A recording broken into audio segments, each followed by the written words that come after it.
It was a mystery of a young couple named Gabby and Brian who basically gave up their traditional life and wanted to document their journey and their life on social media by traveling across the country in a van. However, that was cut short when Gabby went missing and was found later deceased. We'll get a little into those conspiracies a little later in the video, what we think actually happened to Brian. All of the clips I react to today will be down in the description as well. I always highly encourage you go check them out yourself and support those original creators. This was an opportunity for Gabby to be seen as a person and not just the headline or the girl behind the social media account. Gabby was only 22, and I really wish it did turn out a different way. Gabby seems so vibrant and full of life and so enthusiastic. I really would have loved to see the things she would have accomplished. She was easy in terms of just going with the flow. She was as easy going as it could be. We're going to listen to a clip of Gabby Petito's father and his reaction to finding out the news about his daughter's remains being found. They told you first. They said we found remains consistent of your daughter. I remember I was crying, and I said, you have to be sure. Like, I have to be sure if I'm making this phone call. They showed me pictures, and I confirmed it was our daughter. When they set out on that adventure, what did you say to her before she left? Do you remember? Yeah, and I always say this because I was absolutely the luckiest one. I got to give her a hug goodbye, and it was the most amazing squeezy hug, and she was crying, and I said, "Why are you crying?" And she was like, "I don't know," and I just was like, maybe she's just so excited. I cherish that moment. That was the last time I had her in my arms.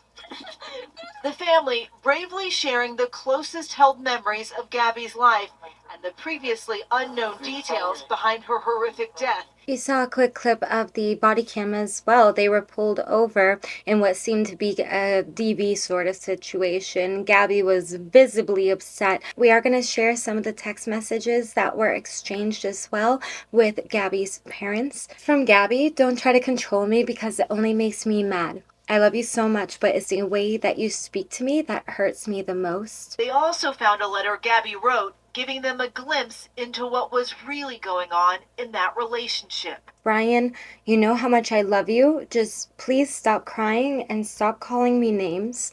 Were there any red flags that this was coming?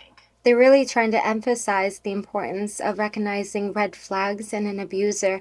Typically, if somebody leaves an abusive relationship, their chances of getting seriously hurt after returning goes up significantly. I think it's important to recognize that if you're seeing those red flags and those warnings, that you know when it's time to leave and you know how to leave safely. I looked at Brian and I said, "You better take good care of her, keep her safe." And he was like, "I will."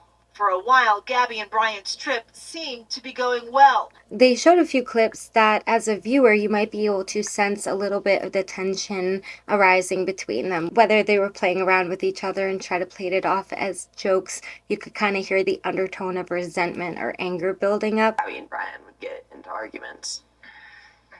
No, turn it back. At some point, did she seem like maybe the thing with her and Brian wasn't working out on this trip? Well, there was the incident in Moab.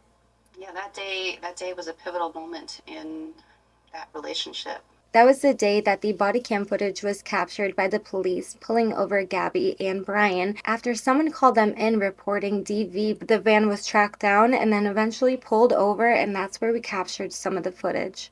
What's going on? How come you're crying? I'm sorry, we've just been fighting this morning. Some personal issues. The officers talking to Brian and Gabby separately. If you wanted to be with her again tomorrow, take the radio. Did you get hit in the face? Kind of looks like something like hit you in the face. How far do you want to go with this? It's interesting watching it, the whole of that video, because you hear that discussion between the officers. Yeah. And what does he say at the end? You know why the domestic assault code is there? It's there to protect people, especially the reason why they don't give us discretion on these things is because too many times women who are at risk want to go back to their abuser. They just wanted him to stop, and they don't want to have to be separated. They don't want him charged. They don't want him to go to jail, and then they end up getting worse and worse treatment, and then they end up getting killed. He predicted the outcome. Her parents now revealing their private text at that time. Says, "Hi, this is Nicole, Gabby's mom. I was just wondering if you have heard from the kids. Haven't heard from Gabby in about 10 days, and I'm getting worried as she's been consistently in touch. I tried Brian as well, haven't been able to get in touch." She said the text went through, she got no response. A couple hours later, she texts again saying, "Hope I have the right number." 10 days go by. No calls, texts, or social media posts from Gabby. Her parents report her as a missing person. Unbeknownst to Gabby's mother, authorities say Brian had driven Gabby's van back to Florida alone. Knowing that Gabby was with Brian based off the body camera footage, where Gabby's remains were. They came in and they said, we found remains consistent of your daughter. I remember I was crying.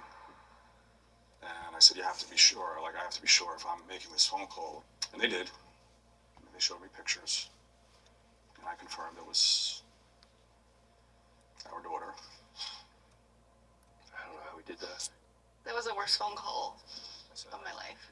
I guess I missed a couple details of the story when it was unfolding, but I guess Brian allegedly did go home, but now went on a hike. I wish I could play all of it for you without the copyright music. Earlier today, investigators found what appears to be human remains, along with personal items, such as a backpack and notebook belonging to Brian Laundrie.